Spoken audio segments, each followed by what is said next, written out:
জোগাড়। বিশ্বকবি রবীন্দ্রনাথ তার বহু বিচিত্র রচনার রশ্মির ছটায় বিশ্বকে করেছেন আলোকিত।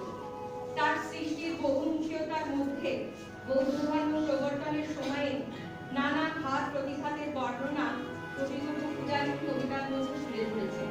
আমি তারই কিছু স্তবক পাঠ করছি। নৃপতি বিম্বিসার নমিয়া দুঃখে মাগিয়া লইলাম পদনখকণাকার, স্থাপিয়া নির্মিত প্রাসাদ কাননে তাহারি উপরে রচিলা যতনে, অতি অপরূপ শিলাময় স্তূপ শিল্প শোভাশা। অজাত শত্রু রাজা হলো যবে পিতার আসনে আসি, পিতার ধর্ম শনিতে স্রোতে মুছিয়া ফেলিল রাজপুরী হতে, সহিল যুদ্ধ অনলালতে।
সেই শালুক মিলালো নগর সৌধ পরে, পদ জলহীন আধারে বিলীন ফলকোলাহল হয়ে লুকিল, আরতি কর্ণা করিল প্রাচীন রাজ দেবালয় করে।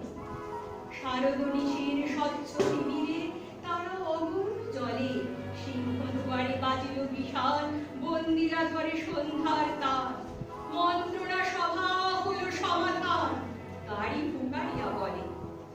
এমন সময় হেরিলা চমকি প্রাসাদে প্রহরী যত, রাজার বিজয় কানন মাঝারে স্তূপ পদমূলে গহন আধারে, জ্বলিতেছে সারি সারি রবীন্দ্রনাথের মতো। মুক্ত কৃপানে পুরো রক্ষক তখনই ছুটিয়া আসি, শুধালো কে তুই ওরে দুর্মতি, মরিবার তরে করি সারথি। মধুর কণ্ঠে শুনিল শ্রীমতী আমি দুঃখের দাসী। সেদিন শুদ্ধ ভাষার ফলকে ফলিল রক্ত